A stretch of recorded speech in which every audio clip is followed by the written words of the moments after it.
Now, I would never claim to be an authority on writing, mainly because I am not remotely an authority on writing or being an author, because, well, in comparison to other authors that I'm currently doing the writing style and, life of and following their techniques are way more successful. I am not remotely close. I am obscure. I am a gnat in the world of authors. But I do have my own processes, and some people ask me some questions about the author life and writing and stuff. So I thought, let's take a break from writing routine videos and, answer the questions about being an author and how to write. So here goes. Now, I'm potentially going to get some of the usernames wrong for the people who ask questions, so I'm just going to pop the question up on screen as well. But the first question is from Georgie, I assume, and it is, what's your favourite part of being an author / writing books? And they do have a second question, but I'll answer that one first. So I would probably say my favourite part is literally just having the opportunity to write the ideas that I'm coming up with. I come up with a bunch of different things consistently. I'm never working on just one project. That's mainly because of the ADHD and autism. But I know, just going to a world that I'm making up or exploring the lives of characters who are either so different from me or similar but have different things about them. Like Eileen in The Spiral of Life is a blacksmith. I am not a blacksmith, but to kind of understand a little bit about it, I did a blacksmithing experience. I've got a video about that up there. And I don't know, getting the chance to try new things to kind of explore it in the sense of what my character would do. Like a romantic comedy story that I'm working on at the moment features a character who starts polo for fun. And I used to ride horses when I was younger, mainly just because I had the horse girl, what's the phrase? The horse girl phase. So I have some experience, but obviously I want to look into it a little bit more. So I suppose kind of the research side of it, but also then just getting to write about these people who I don't know and I'm just making up as I go along and figuring out who they are and figuring out this, like, how the story is going to go. And being able to say that going on a blacksmithing journey is a writing experience. So that's quite fun too. And then their second question was, what inspired me to become an author in the first place? And that is basically the fact that I've been writing since I was a kid. And various different things. Like I started off with poetry when I was like 9 or 10. And really liked that, people seemed to really enjoy what I was writing. I seemed to really like, getting a response from people in the sense that, like, whether it be that I'm making people laugh or, in the case now, making people cry. But I started out with poetry, and then I wrote a play when I was like 11 to do with World War II for some reason, but like a romance story. And again, like, I'm 11 writing this. I think it's called Letters from War, and it's about a couple who get separated. And they write letters to each other until one day the letters stop coming. And yeah, so I then, after that, branched into novels, and they've just kind of stuck there ever since. Though I still enjoy writing plays, I still enjoy writing film scripts as well. I'm also currently in the works of, at some point, writing an animated film script as well. So yeah, I don't know, I've always had like a very vivid imagination, and it's always, come out in a creative way. So it kind of made sense for me to go down this sort of author journey, I suppose. And there are struggles with it all as well, but, I've never looked back on, I've never regretted becoming an author, even though, my financial situation isn't the best. But yeah, it was just something I always did, so it kind of just made sense that I made it a career for me as well. The next question comes from a friend of mine, which is the Unclaimed Demigod, and their question is, how do you outline a book? I've tried, but I always end up improvising. So for me, I break it down into acts. So I think I've talked about this in a video of mine years ago now, but obviously there's the 3-act structure, but I specifically use the 5-act structure. I can't say that word multiple times. The 5-act structure, just because I feel like it helps me break down the beats more than, the 3-act structure does. I can't remember what they are right now. I feel like I'm gonna have to I'm gonna Google it. Okay, so the 5-act structure is exposition, which is the first part, so introducing characters, and also having like it's sort of like an inciting incident as well. So you kind of introduce the premise, the thing that, like in the case of The Spiral of Life, it is Eileen being dragged to the other world and asked to help find a god. Then there is Act 2, which is rising action, which is just basically sort of like, in the case again of Spiral of Life, the journey aspect of, going to find the god, the problems that kind of lead with that. Act 3 is then the climax, so obviously the big plot stuff that happens there. What's a good example? Like in Zootopia, when, spoilers, when it is revealed that Merryweather, the mayor's second, is the villain. That would be, I think, the climax. And then Act 4 is falling action, so the after events of that. So her arrest, them healing the predators who'd been affected by what she'd done. And then resolution, which is, in the case of the show, Zootopia, Nick Wilde becoming a police officer as well. A cow. And just them becoming friends and just the resolving of that whole situation. So yeah, I break it down into those just because I find it gives me more opportunity to kind of figure out all of the plot stuff instead of just like the big elements. Mainly just because I'm the sort of person I need a lot of detail to be able to write. And again, this is the neurodivergency. But just having the basics for those as well, just because it's it's your starting point, the follow-up to that, the main action, the falling part of that, and then the resolving of it. I don't know, I think the 5-act structure has just helped me a lot more for my outlines than the 3-act structure ever did. I will say that, like, obviously I did a video about pantsing, where I basically only had like a basic outline, which like technically I'm not even meant to have for pantsing, where you just have the concept and you just write and see how it goes. Like, that's also something that you can do, but if you don't want to improvise, I'd maybe consider trying out the 5-act structure, or I've forgotten her name, I think it may be Jessica, but there's Save the Cat Writes a Novel. The beat sheet in that, which I think you can just find online somewhere, can also be helpful for helping you, get the basic outline that you need for your story. So would recommend that as well. But yeah, that is how I outline my stories and how you may be able to as well. And then from Vitar, their question is, do you have any tips for how to get a book published?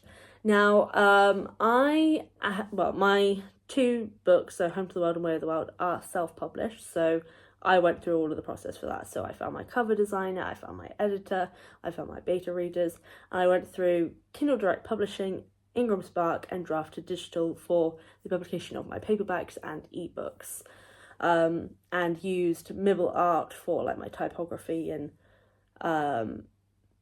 Bandolay Book Services, AB Book Services, for the typesetting of the physical book stuff itself.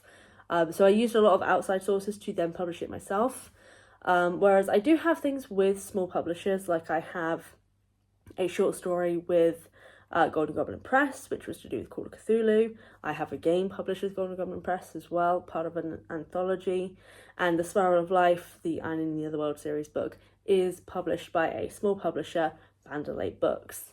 And that is a different process than what it would be for traditional publishing, in that okay, I apologize for the bad lighting. I went to go on to explain that really badly. So basically, The Spiral of Life, it is a split payment process with that. So I am paying some of the costs for like audiobook and editors and things like that, with the publisher also paying some. But because I am paying some of that as well, I am also getting a higher royalty rate.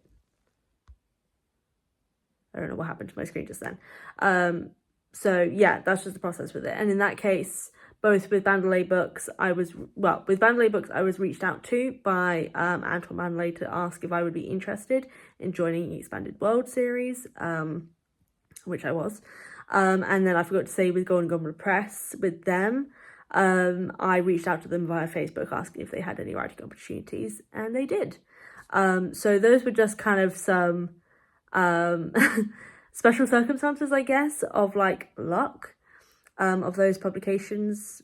But yeah, sorry, I didn't explain any of that well at all. So hopefully this explains it a little bit better. But for traditional publishing, you will basically most likely need to go and find an agent. There are some publishing houses that will do open calls. They're usually small publishing houses who will do like open submissions where you can be unagented and submit to the publisher directly. So it won't be like your big five, it'll be much smaller publishers. But you can do it like that, or go about finding an agent as well. Specifically look at their comp lists if you are wanting to go traditional to see if it matches what you are writing.